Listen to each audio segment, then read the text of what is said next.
جب لوگوں نے دیکھا وہ تو سمجھ گئے آقا کون ہے اور غلام کون ہے، لوگوں کا تعجب دور ہوا۔ اب جو بھی آتا حضور علیہ السلام کو سلام کرتا، صدیق اکبر کی اس ادا نے بتا دیا کہ جو تشریف فرما ہے وہ آقا ہے، اور جو کھڑا ہے وہ خادم ہے، جو تشریف فرما ہے وہ امام ہے، اور جو کھڑا ہے وہ غلام ہے۔ فنا فی رسول کا یہ اثر ہے جو اس وقت وہاں ظاہر ہو رہا تھا۔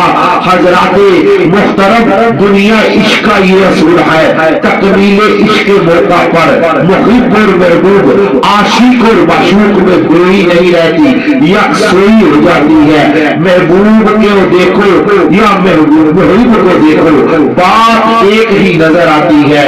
حضور صلی اللہ علیہ وسلم نے ارشاد فرمایا، جس نے مجھے دیکھا اس نے حق دیکھا۔ اس حدیث پاک میں بھی فنائیت کی خبر ہے کہ نبی کی ذات خدا کے جلووں میں اس قدر فنا ہے کہ نبی کو دیکھ لیا تو سمجھ لو خدا دیکھ لیا۔ چہرہ مصطفیٰ کا ہے، جلوہ خدا کا ہے۔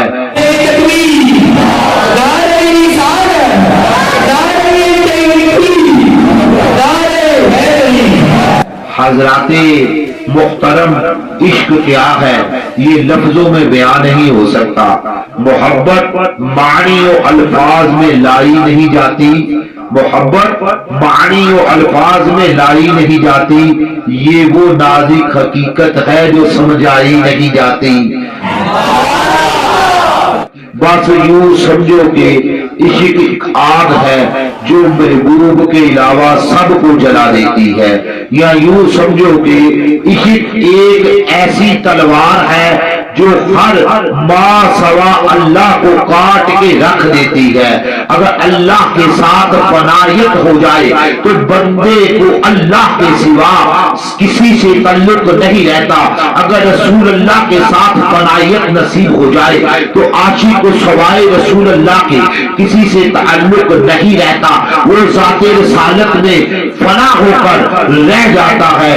حضرات محترم، ایک ہے لوہے کی تلوار، ایک ہے عشق کی تلوار، یہ دونوں تلواریں چلتی آئی ہیں، چل رہی ہیں، چلتی رہے گی۔ لوہے کی تلوار بھی ہم نے چلتی دیکھی، عشق کی تلوار بھی ہم نے چلتی دیکھی۔ ان کے چلنے سے جو نتیجہ نکلتا ہے وہ یوں ہے، لوہے کی تلوار جب چلتی ہے تو ایک کو دو کر دیتی ہے، جب عشق کی تلوار چلتی ہے تو دونوں کو ایک کر دیتی ہے۔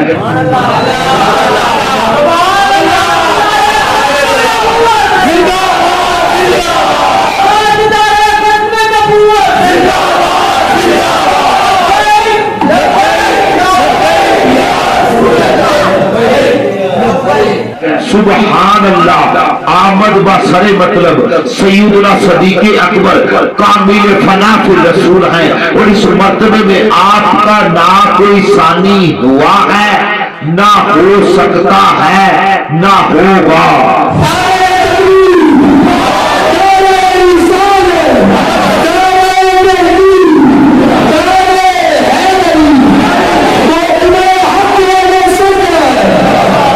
یاد رکھو محب اور محبوب میں جب کامل فنائیت ہو جاتی ہے تو حال یہ ہوتا ہے کہ دونوں کی حالت ایک، کیفیت ایک، صورت ایک، سیرت ایک، کردار ایک، گفتار ایک، لہجہ ایک، انداز ایک، حد و حال ایک، ڈوال ایک، چلنا ایک، پھرنا ایک، سوچ ایک، نظر ایک، حیات ایک، وفات ایک۔ میں کیا کہوں کہ وہ کیا ہو جاتے ہیں، بس اتنا کہتا ہوں، اس مرتبہ فنائیت میں دونوں کی حالت ایک ہو جاتی ہے، یہاں تک کہ محبوب کو صحت ہے تو محبوب کو بھی صحت ہے، محبوب بیمار ہے تو محب بھی بیمار ہے. چوٹ محبوب کو لگے درد محب کو ہوتا ہے. نشتر لیلا کو لگے خون مجنو کے ماتھے سے نکلتا ہے.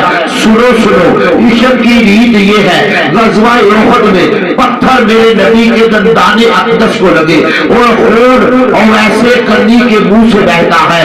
حضرات ذی وقار صدیق اکبر کی فنائیت کو کون بیان کر سکتا ہے؟ میں اس کی صرف ایک جھلک دکھا رہا ہوں کہ سیدنا صدیق اکبر رضی اللہ تعالی عنہ کی ذات بابرکات اس قدر فنا تھے کہ محب اور محبوب دونوں کی حالت ایک ہو گئی تھی. اس طرح کے حضور کی عمر مبارک 63 سال, صدیق اکبر کی عمر مبارک بھی 63 سال. حضور کا وصال پیر کے دن ہوا, صدیق کا وصال بھی پیر کے دن ہوا. حضور کی جو مرض وصال تھی وہی مرض وصال صدیق کو لگی. حضور کو بھی زہر دیا گیا, صدیق اکبر کو بھی زہر دیا گیا. حضور نے بھی زہر کے اثر سے وصال فرمایا, صدیق نے بھی زہر کے اثر سے وصال فرمایا. حضور کو یہودیوں نے زہر دیا, صدیق کو بھی یہودیوں نے زہر دیا. حضور کی بیماری کا آغاز بخار اور سر درد سے ہوا. میرے صدیق کی بیماری کا آغاز بھی بخار اور سر درد سے ہوا. حضور بھی 2 ہفتے بیمار رہے, صدیق بھی 2 ہفتے بیمار رہے. حضور نے بھی بیٹی کو وصیت کی, صدیق نے بھی بیٹی کو وصیت کی. حضور نے فرمایا صدیق کو کہو نماز پڑھائے, صدیق نے فرمایا عمر کو کہو نماز پڑھائے.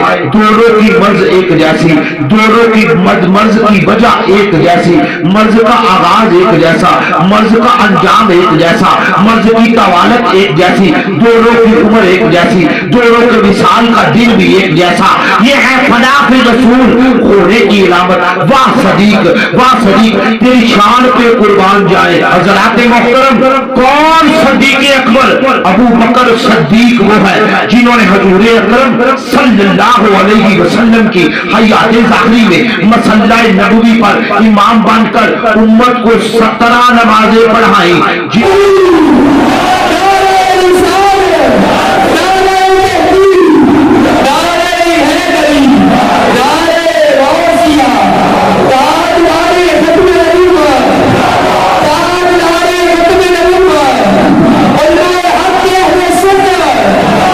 جن کے بارے میں حضور علیہ نبی علیہ السلام نے ارشاد فرمایا ہم پر جس نے بھی احسان کیا ہم نے دنیا میں اس کے احسان کا بدلہ دے دیا, مگر ابو بکر تو ہم پر اتنے احسان کیے ہیں ان کا بدلہ اللہ رب العزت خود قیامت کے دن ادا فرمائے گا. یعنی جن کے متعلق حضور علیہ السلام یوں ارشاد فرمائے مجھے اتنا نفع کسی کے مال نے نہیں دیا جتنا نفع ابو بکر کے مال نے دیا. حضرات گرامی ذرا سوچئے کہ جن کے مال کی تعریف اللہ کا محبوب صلی اللہ علیہ وسلم فرمائے وہ مال کتنا پاکیزہ ہوگا. جس شخص کی کمائی اتنی پاک ہے وہ خود کتنا پاک ہوگا. صدیق اکبر رضی اللہ تعالی عنہ کا مال وہ ہے کہ جس سے مسجد نبوی کی زمین خریدی گئی. اب غور کرے جس زمین پر ایک سجدہ 50,000 سجدوں کے برابر ہے, جس زمین پر ایک نماز 50,000 نمازوں کے برابر ہے, جس زمین کے متعلق حضور علیہ نبی علیہ السلام نے ارشاد فرمایا میرے گھر اور منبر کی درمیانی جگہ جنت کے باغوں میں سے ایک باغ ہے.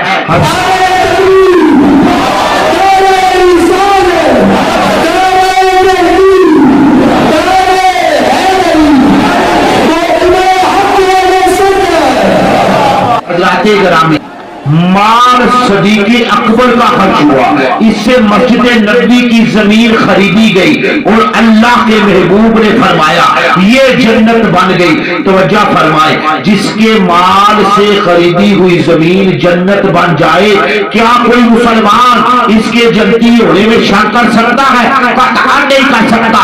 جو صدیق اکبر کی صداقت دے جو صدیق اکبر کے ذاتی ہونے میں شک کرے قسم رب کائنات کی جس کے قبضہ قدرت کے اندر میری جان ہے وہ بندہ خود جہنمی ہے اس کے جہنمی ہونے میں کسی کو شک نہیں ہونا چاہیے حضرات محترم سیدہ عالمین سیدہ طیبہ طاہرہ عابدہ زاہدہ فاطمہ زہرا رضی اللہ تعالی عنہ کی قبر انور کے تعین میں دو روایات ملتی ہیں پہلی سے ایک قبر انور جنت البقیع میں ہے دوسری روایت ہے کہ حضور کے روضہ پاک کے متصل پیچھے جاریوں کے اندر جو حجرہ ہے وہاں ایک قبر انور ہے اہل کشی یعنی شیعہ حضرات رافضی اس روایت پر زیادہ اعتبار کرتے ہیں میں پوچھتا ہوں کہ اے منکر صدیق بتا تو صحیح صدیق اکبر کے مال سے خریدی گئی زمین پاک ہے تو وہاں تاجدار مدینہ اور سیدہ کائنات کے مزارات ہیں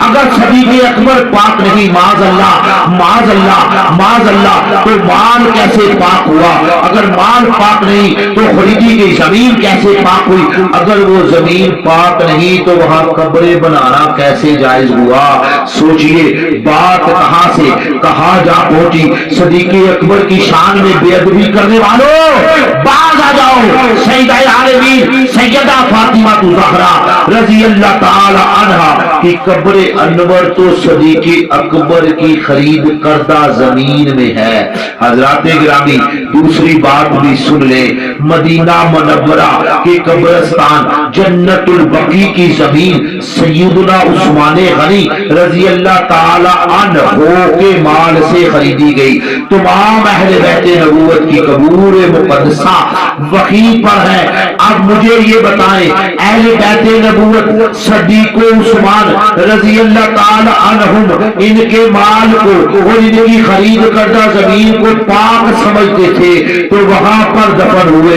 وہ لوگ جو حضرات صدیق و عثمان رضی اللہ تعالی عنہما کی شان کو نہیں مانتے ان سے پوچھو پھر اہل بیت نبوت کی قبور مقدسہ کے متعلق تمہارا کیا خیال ہے جو ان حضرات کی خرید کردہ زمین پر بنی ہوئی ہیں یوں نہ آؤ بچھی تان کر اپنا بیگانہ ذرا پہچان کر کچھ بدبخت ایسے بھی ہیں جو کہتے ہیں ابو بکر جنت میں نہیں جائے گا ہم کہتے ہیں وہ تو اب بھی جنت میں ہے ریاض الجنت کی بہاروں سے لطف اندوز ہو رہے ہیں جنت تو صدیق و عمر کی ہے جنت میں تو صدیق و عمر کے ماننے والے جائیں گے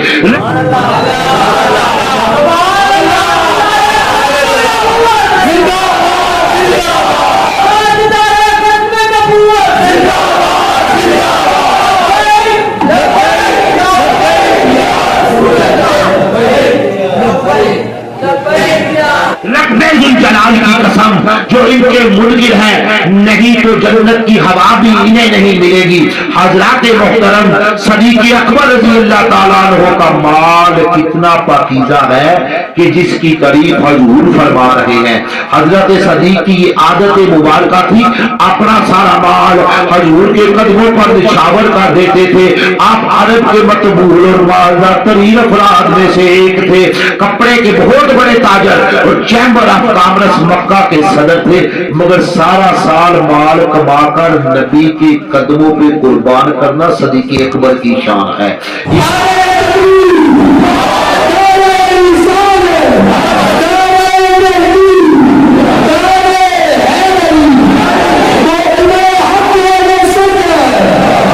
ایک وقت ایسا بھی آیا سب کچھ دین کی خاطر قربان کر دیا حضور کی بارگاہ میں اس حال میں بیٹھے تھے کہ اپنی ابا کو اپنے جو کرتا پہنا ہوا تھا جو قمیض پہنی ہوئی تھی اپنے سینے پر ببول کے کانٹے سے جڑا ہوا تھا جو قمیض صدیق اکبر نے پہنی ہوئی تھی اس کے بٹن بھی اتار کر نبی کی بارگاہ میں پیش کر دیے